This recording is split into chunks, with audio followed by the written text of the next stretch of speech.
Picture this: man, a samurai, is found dead in a forest. The suspects: a bandit, the samurai's wife, and the dead man himself, speaking through a medium. Each offers a story so compelling, yet so different, that it's hard to tell what's real. This isn't just a mystery, it's a profound philosophical puzzle about truth, perspective, and human nature. Welcome to Rashomon, Akira Kurosawa's cinematic masterpiece that forces us to question the very fabric of reality. And just like the characters in the film, we, the audience, are left with one burning question: can we ever know the truth? Hey everyone, welcome back to the channel. Today we are breaking down Akira Kurosawa's Rashomon, a 50s classic that's more relevant today than ever. This film does not just tell a story, it makes you question reality itself. Stick around, because by the end of this video, we will unravel how Rashomon connects to modern debates about truth and misinformation, and why it remains one of the greatest films ever made. So let's start with the story. Rashomon is based on Ryunosuke Akutagawa's short stories In a Groove and Rashomon. The film is set in 12th century Japan and unfolds through the recounting of a single violent event: a samurai's murder and his wife's assault, told from four conflicting perspectives.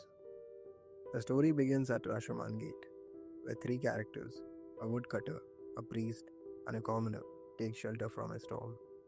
The woodcutter and the priest discuss a recent baffling court case involving the murder of a samurai who was found dead in the forest. The woodcutter claims to have discovered the body, while the priest recounts seeing the samurai and his wife traveling together earlier. The event is retold in flashbacks, with each testimony given at a trial by the bandit Tajimaro, the samurai's wife, the dead samurai, and the woodcutter. The bandit confesses to killing the samurai after seducing his wife, claiming she willingly gave herself to him, igniting a duel between him and the samurai. The samurai's wife alleges that Tajimaro fled after assaulting her, and that her husband killed himself out of shame and despair. The dead samurai claims his wife betrayed him and asked Tajimaro to kill him, leading him to take his own life. The woodcutter finally admits to witnessing the event, but offers yet another version portraying all involved as selfish and deceitful. Here, each character's version of the truth is presented with absolute conviction, from the bandit's wild pride to the wife's tearful vulnerabilities, and even the eerie testimony of the dead samurai. Each perspective feels real in the moment. Yet, as the stories pile up, so do our doubts. This fragmented storytelling keeps us guessing and questioning our own perceptions. It's the cinematic equivalent of a hall of mirrors, reflecting not reality, but our own biases. It's Kurosawa's way of questioning human perception. Can we trust memory? Do our biases shape our reality? These questions lie at the heart of Rashomon. Visually, this film is a masterpiece. Kurosawa's use of light and shadow creates an almost dreamlike atmosphere, especially in the groove scenes and that iconic shot of the sun peeking through the trees. It's not just beautiful, it symbolizes the blinding nature of truth, how it can be both illuminating and at the same time obscuring. Then there's the heavy rain at the Rashomon Gate, where the storytelling happens. It mirrors the chaos and moral decay of the world around us. Rashomon suggests that truth is subjective, shaped by our desires, fears, and biases. It resonates with philosophical ideas from thinkers like Nietzsche, who argued that truth is often a construct of power, and Rorty, who believed that truth is something we create rather than discover. The philosophical puzzle of Rashomon revolves around the truth. Is it objective, a single and changing reality, or subjective, shaped by personal experiences and emotions? Philosopher Friedrich Nietzsche famously argued that there is no absolute truth, only interpretations. Richard Rorty, a modern thinker, took this idea further, claiming that truth is made rather than found. According to Rorty, what we call truth is often a product of consensus, shaped by power and culture. Kurosawa dramatizes this idea and makes it the central theme, showing how each character's account reflects their desires, guilt, and need for self-preservation. The bandit wants to be seen as a fearless outlaw. The wife seeks sympathy as a victim. The samurai, even in death, clings to his honor. And then there's the woodcutter, whose story might be most self serving of all. Truth in this world is fluid, molded by human flaws. But here's the twist: Rashomon does not just question the truth, it makes us feel the uncertainty. Kurosawa's use of flashbacks and shifting perspectives forces us to confront our own biases. Through the characters' conflicting memories, we experience the frustration, doubt, and emotional weight of not knowing. The film asks, if truth is so elusive, how do we build trust? How do we live with uncertainty?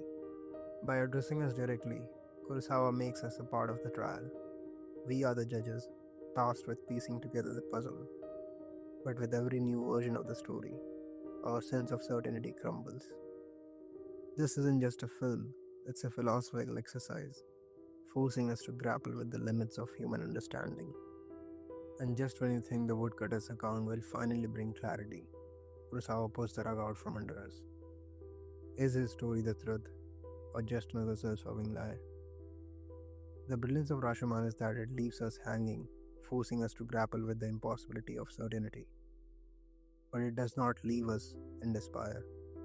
The woodcutter's confession and his decision to take care of an abandoned baby offer a glimmer of hope. While the film suggests that objective truth may be unattainable, it also reminds us the importance of compassion and responsibility. In the end, perhaps it's not about uncovering an absolute truth, but about how we choose to act despite the uncertainties. For me, this film is a meditation on a message that goes beyond the characters' stories.